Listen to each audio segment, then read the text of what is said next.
just realized this, like that past episode, that last one was getting like so heated. I was like tilting further and further back in the chair till I got to like zero gravity mode. And I felt like the arm of the microphone just like really coming out. I'm like kicked back like I'm retired in a lazy boy. Well, I just think whenever we talk about religion and we just call the bullshit out, that's what you're going to get. That's all it is. Yeah. I mean, do you know what we're doing right here? These incense that are burning, there's heat applied to it.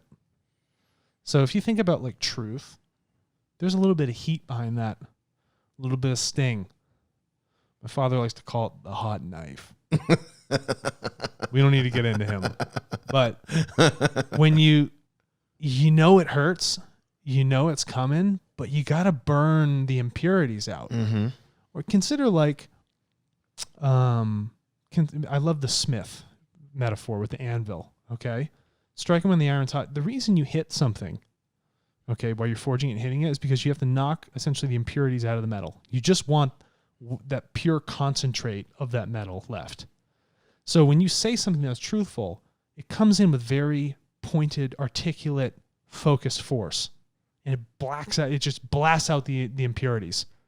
So we may say things that are jarring, but it's very focused about what we're talking about here because we're trying to knock through all the bullshit that can be blind. We're trying to burn that stuff out. Okay?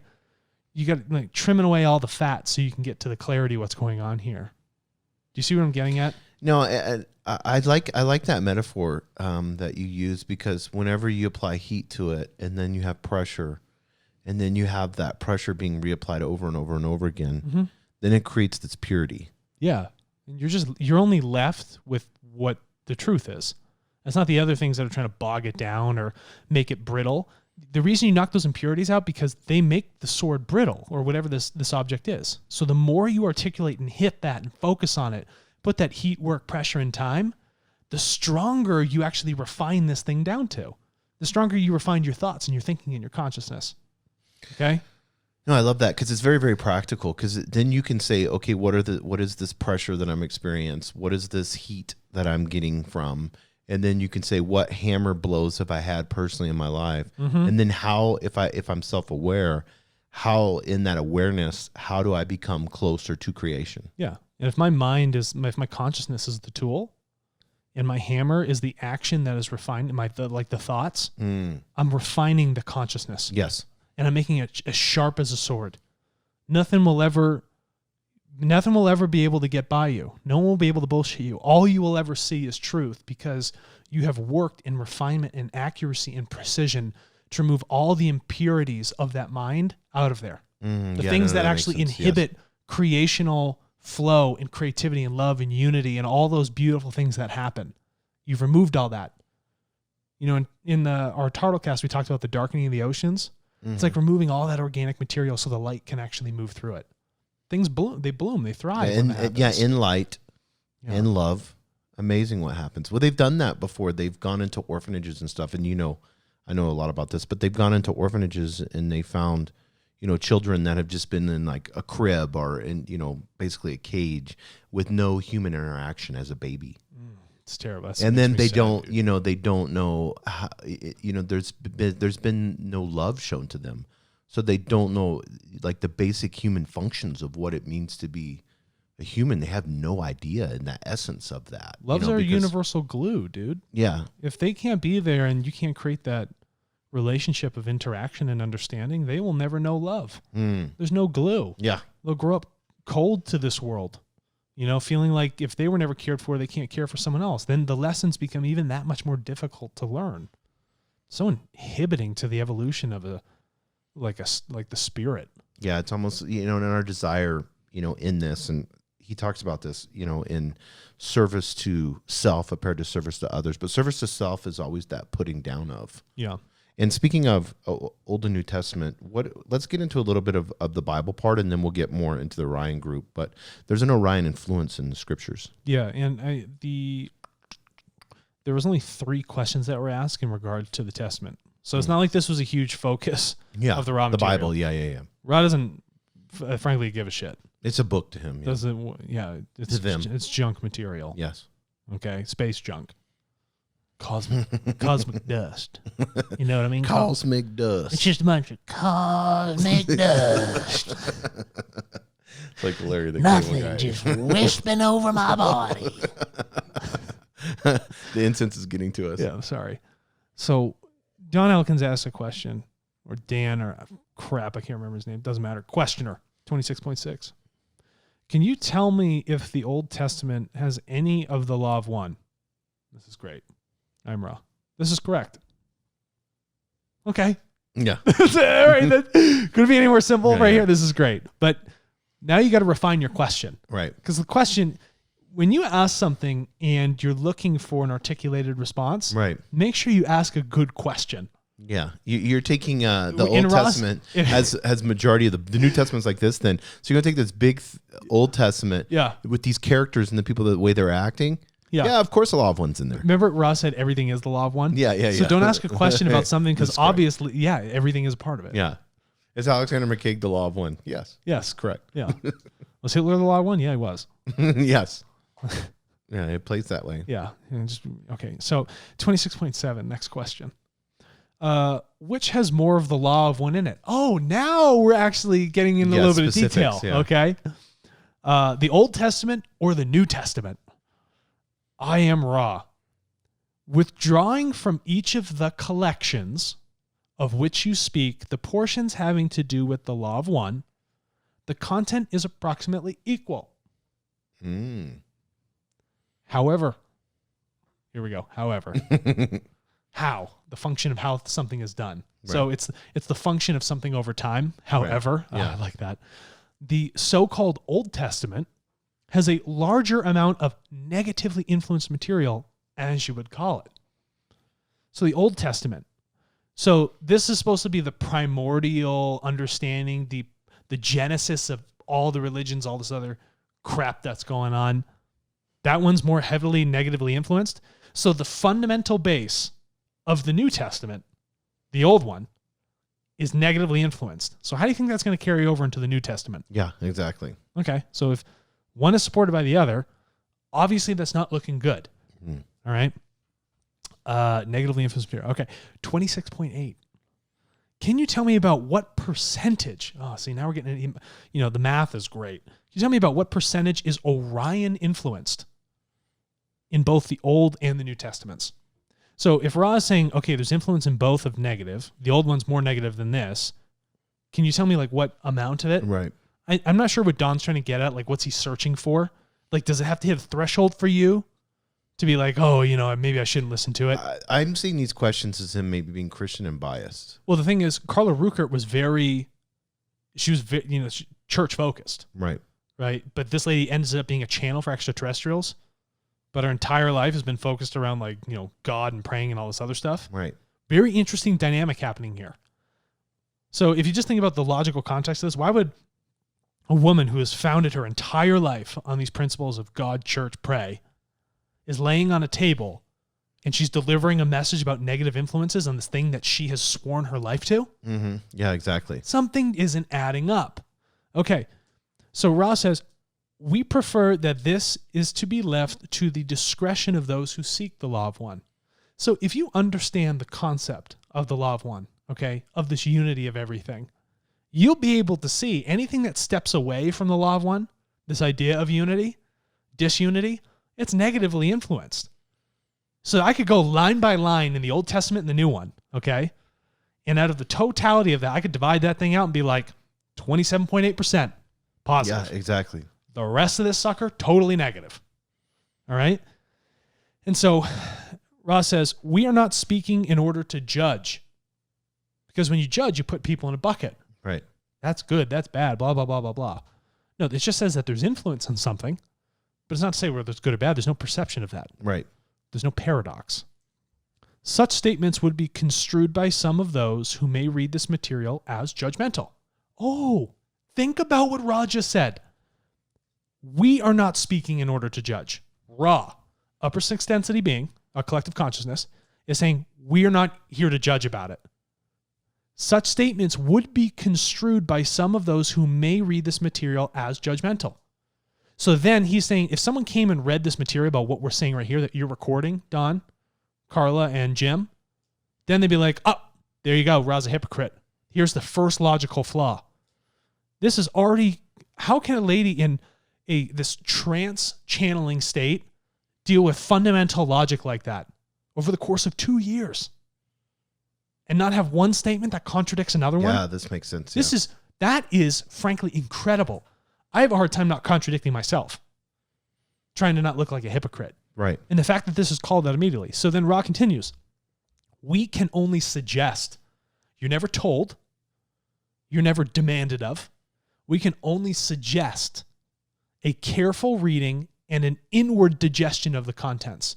So as you read it, and as you internally reflect on it and break that down, you should be able to see within yourself the thing that resonates with the law of one and what does not. So it's not that, mathematically it's this percentage or that. That's going to be on your sort of perspective about how you view and have your understanding of the law of one when reading the Old or the New Testament. And then this is the final statement from Ra. The understandings will become obvious. The understandings will become obvious. Yeah, and the understandings of the negative orientation. So once you understand the law of one, and you understand oneness, you understand your free will, you understand love and light. Now you go back and you read it again. Mm-hmm. It's going to be obvious. You're like, no. Yeah. You know what I should do is just like a side project if I have some time to burn. I got a Bible at the house. You gave it to me just so I could look at it because I wanted the historical context of this stuff. I'm going to just redline anything that is of like a negative influence and is sapping my free will and goes against the law of one. And I'll mark those sentences. I'll be okay, like 15 strokes on this page. This one, this one, this one. And all the lines in the Bible are recorded. So I'll say, okay, I'll take the total amount of lines, subtract this amount, and now I can essentially find the difference with my percentage. Mm-hmm. I think it'd be quite interesting to look at something like that. It would be quite interesting because then you could have an understanding and it would automatically, like he's saying, I mean, I know the Bible pretty well. And so the Old Testament would be more negative oriented. Sure. I mean, you have slavery, you have all kinds of things. And then you have Jesus coming on the scene in his teachings because he was a fourth entity being. But Jesus, even in the New Testament, he's not really even talked about that much. No, not really. It's his teachings, and then they use his name like briefly. Yeah, and then it goes into it's more, ecclesiology, church function, because Paul does most of the writing after that, Mm-hmm. And then it's more about his followers in the church. There's no historical evidence that Paul could even write. Yeah, we don't even. Some people think it's a collective of people that wrote that. Judas Iscariot, is the only guy that could write. He was the only learned scribe at that time. So how is it that these other guys are writing shit down? So then you got a problem. So say Paul was telling a story. Mm-hmm. Then he's got a scribe listening to him, and the scribe's like, "Well, this is probably what he meant. I'm going to write this down." Well, yeah, you have. It's like that old game of telephone. Yeah, you have. There's a when you get into that part, because there's so many men that were involved in all the different types of writings, and then of course they're going to have their own. If you write something, for God's sakes, your interpretation of the law of one right now is your interpretation. Yeah, I know. That could be flawed. It could be not. We don't know, but it's not to be what your interpretation of the law of one is not to be held at this standard that's above any other interpretation. No, and all I understand is that if there is a law of one, then I need to continue to refine how I think about that towards an idea of oneness.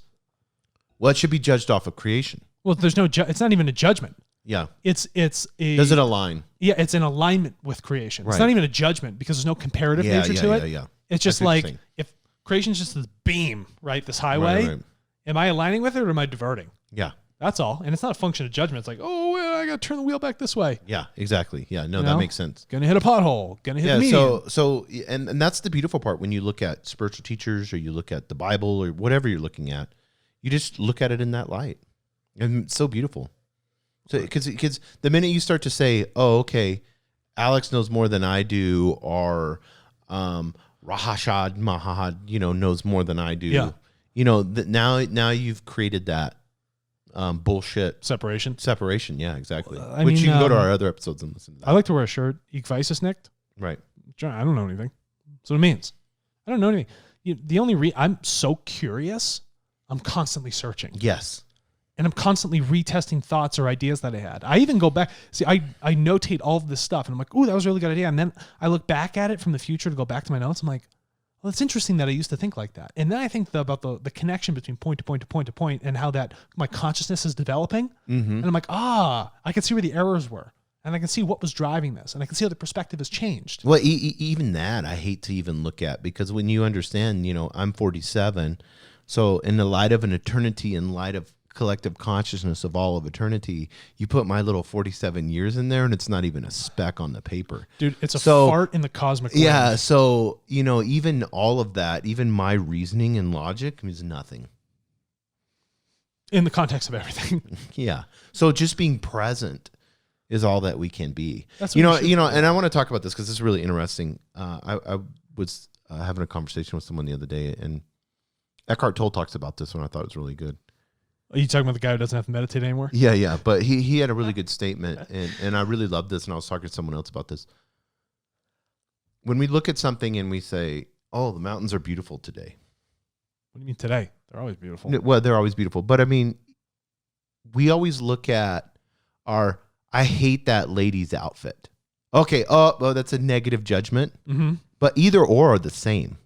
Whether I say the mountain is beautiful or whether I say the lady, one has a negative connotation, one has a positive connotation, but they're both a judgment. They're both a judgment. You shouldn't be even, and that emotion that you get, yeah, that shouldn't even be there. He was talking about that. He goes, everybody's always doing positive compliments. None of that stuff should be even around. When you compliment I got to say this. When you compliment somebody, it doesn't help them evolve in any way, shape, or form. There's no point. If you think a lot about a compliment, there's no evolutionary point to it. It's just some sort of thing we have come up with having to compliment one another. What does that do?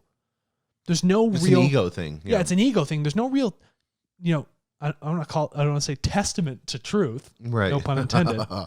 But that it's missed. So if I compliment you, you're like, oh, it's all good in the hood. Thank you for, for you coming in to like reinforce my emotional state or how I am perceived by you. What does that do for anything? Absolutely nothing. Right. You're only slowing my evolution. That's, or even slowing your own. But yeah, this understanding that, because we always want to lean towards positive, and Orion group is negative, and we're always like, well, the positive is okay, but we're not understanding the oneness of, and we have a whole thing on polarity, but we're not understanding the oneness of the polarity, that not one is to be judged better than the other. A compliment is just the same as a negative judgment. They're both the same. So let's you're making judgment on something. Can we just look at physics here? Real simple. Why you need to have positive and negative. If I didn't have the core of the earth being positive and negative, right, emitting this electromagnetic field, what's going on with the gravity? I'd fly off into space. Yes. Okay. I need something that has to ground me in the physical sense. Okay. If I'm just having positive thought, positive, the flowers, fields, blah, blah, I'm flying away, drifting away, but there's no sense of reality or realizing the other side that can ground me. I can't really understand positivity and the truth in a positively oriented path unless I have a negative. I need to see that. And it's not, when you look at yourself and negativity, it is not that negativity is to be overcome. And I know we've talked about this in the past. You do not overcome the negative aspects of the self. You understand the negative aspects of self and you integrate with those aspects. And then you use that for the learning so that you can make positive choices. But those negative things never go away. Those will always be there with you. The question is, how do you choose to live with those things?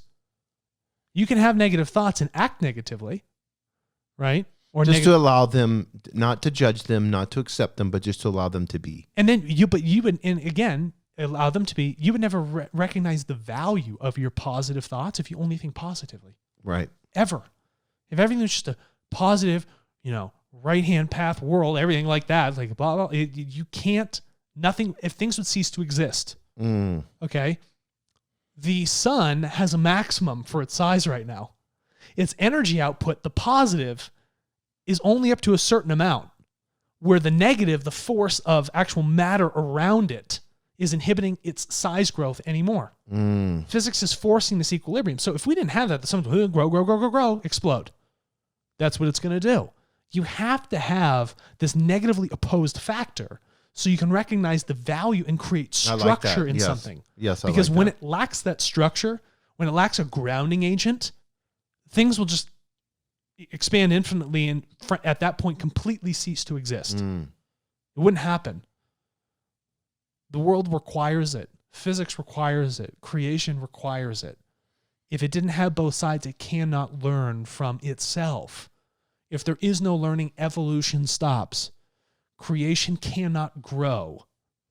The tree needs the negative grounding factors so that it can have a positive growth factor. It needs the soil. Whatever that thing is, that negative charge needs to sit in there. Why do we ground electrical wires?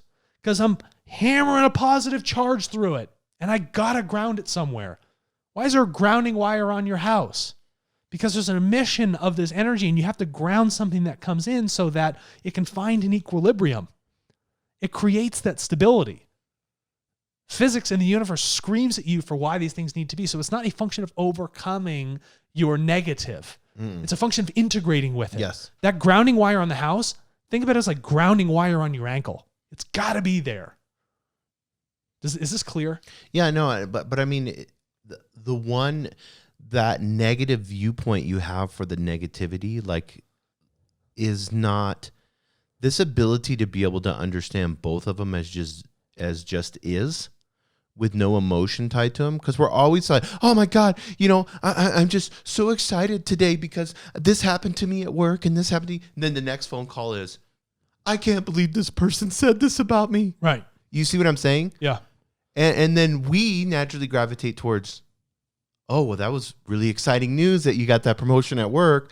I'm so sorry for you, Karen, because I love using Karen, but I'm so sorry for you, Karen, because, this guy said something mean to you, so, but both of those are equal. There's that tying of the emotion to that negative, and thinking that the negative, because you get this too, where it's like, well, I just have a lot of bad things happen in my life, and I'm just accepting them. It's this lay down and die mentality. That's not what it is. I always think I ask this question, and people should try this. That listen to this. What is there for me to learn right now? Yes. Yeah. Exactly. If someone's hammering me on the street, like just screaming at me because they've had the worst day, just trying to make me feel so puny, even though I'm 6'5", right? What am I supposed to learn from this?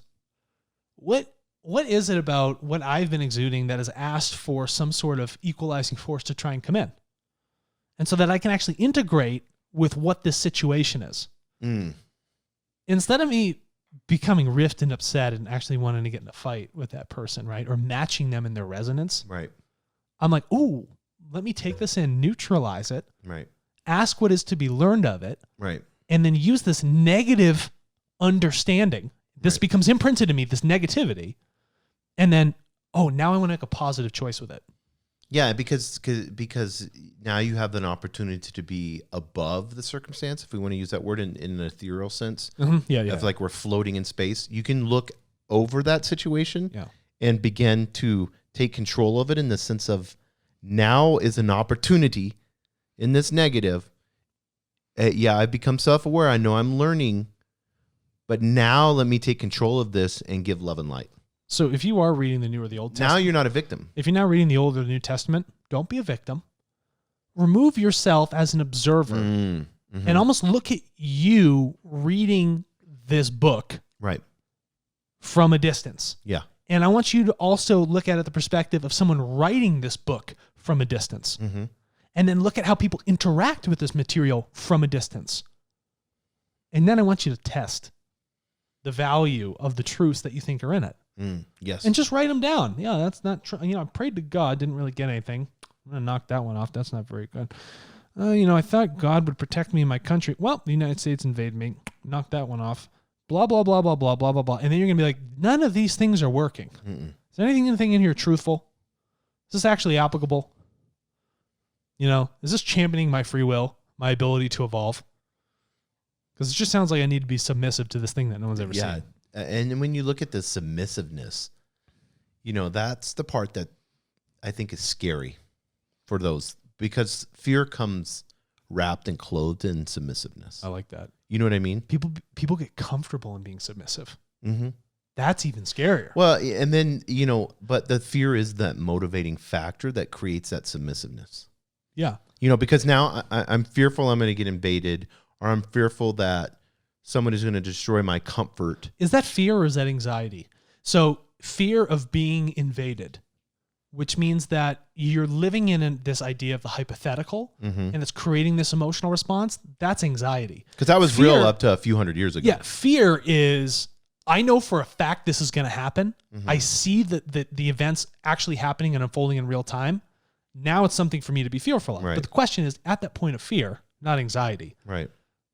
what choice am I going to make? Right. So if I'm living in a sense of fear, just for reading this material, fear of a God, what am I going to do? Am I going to just bend over and prostrate in front of this thing all the way on the ground, face down? Or am I going to make a choice to be like, I'm not going to live in fear of this? You need to make a choice at that point. Well, you go back to when settlers were coming into the United States, and you back your claim right up against an Apache reservation, or Comanches. Comanches, I think, were more brutal, right? In their warlike efforts. Comanche warriors, yeah. Well, the Apaches are brutal. They could come out in the full moons. In New Mexico, we call it an Apache moon here. It's the best time for them to come out and beat up these settlers. Yeah, so you have these settlers in there, so they're carrying a gun on them, all this fear of being invaded. They're carrying a gun on them. They're even plowing fields holding a gun, and there's always this look of do I see horses? Do I see, is there 40 guys coming up on me, and it's going to take and, kill my wife and children, in this land that I'm trying to settle on that I took from them. Well, but why would they take it? Here we're going back because they think they're better. There's an interesting concept here, and God is with them. He's not with the Comanche. This is an interesting concept. Someone thinking they have ownership over a land. No one has ownership over anything. The Apache don't have an ownership over it. The Comanche, whatever sort of old native tribe that was here. If you really evolved, then you don't claim any ownership to it. There would be no ownership on it. They'd be welcome to these people coming in. They'd look at these settlers and be like, we know you guys don't know what you're doing. We understand you're coming in and claiming this land yours. Got it. We give you a little bit of insight, but it's not. But when you start to get territorial wars because you think you have ownership and claim to something. But it could have gone totally different, in the sense of if you would have come to them and said, hey, we were doing trading and stuff. Can we share this? What does this look like? Can we integrate with you? Is that possible? It's like Turtle's Marketplace. It's the same thing. We can't understand the data and what the company that's purchasing the data, what it can be used for. But we do know that we're not going to go against that seller's free will. And at the same time, that decision that they say in themselves to say, I'll accept that bid for that data is the same thing in the sense of, I'm going to give you 10 blankets for this piece of land, but I didn't impose on your free will. I ask you, can I buy the land from you? What is it worth to you? And you want 10 wool blankets. So you're talking about coming together in a common agreement? But do you see what I'm saying? Yeah, of course. Even though that may be like a bad deal, that doesn't matter because the perception of that negotiation between two humans looking face to face and them coming to an agreement, that's unity. That's why I love bartering. Yeah, it's so bartering fun, is so much fun for me. Well, when you go over to Europe, you'll be having fun doing that. I love bartering. Yeah. And you know what's even more fun about bartering? Bartering when you actually really want to buy it. Yeah. Once you start going, that's our eBay and all of them. Yeah. It's cool. What a cool system. Well, listen, we've moved pretty quickly through this, but if you guys want to do that reading for yourself, go ahead. Just do a little test of the testament. I love that. All right. Test of the testament. Grab your red pen, move through it, and leave us some comments. You know what I love? Any of these listeners, go pick up a Bible for $1 at Goodwill, and I want you to find the most negatively oriented statement in the Old and New Testament. I want you to post it in the comments. Yeah, let's do that. I think that would be fun. Thanks.